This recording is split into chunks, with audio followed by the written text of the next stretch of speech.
המקצוענות של יחידות המסתערבים מביאה להצלחה מבצעית גדולה. בהשוואה לרמות הסיכון שלהן, מספר הנפגעים בפעולות קטן.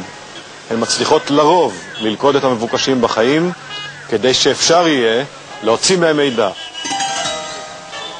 כל הפעולות הממוקדות בשטחים יוזם ומכוון שירות הביטחון הכללי. הוא שמשיג את המידע, הוא שמסמן את המטרות וקובע את העיתוי.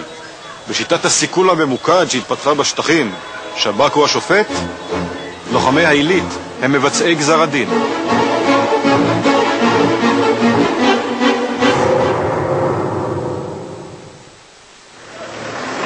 כמו שאתה נכנס אליו, צריך לדעת קודם כל איך המבטא שלהם, איך הם מתנהגים, איך הם מתלבשים, כי כל מקום שונה ממקום למקום, גם בליבוש, גם במנטליות, גם בחבר'ה שם, איך הולכים, איך נעים, איך יושבים בבתי קפה.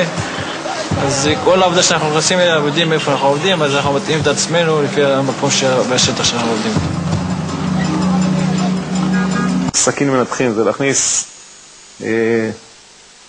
מסה, לא משנה בכמות האנשים, המסה גם של כוח אש, גם של יכולות, לשטח שהרעיון הוא באמת בצורה מאוד מאוד כירורגית להביא בן אדם או שניים מאוכלוסייה, מאזור שהוא מהרבה מאוד חפים מפשע לתוך העניין, באמת לשלוף אותו החוצה בלי לפגוע באנשים אחרים.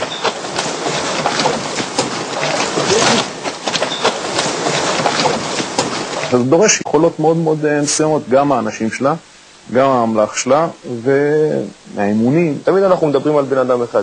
גם אם זה באימוני קרב מגע, אז אנחנו מדברים על קרב מול בן אדם אחד. אם זה אימוני ירי, אז אנחנו תמיד עושים אימוני ירי שאנחנו יורים כשיש קבוצה של 20 אנשים, ובתוכה אנחנו צריכים לפגוע בבן אדם אחד.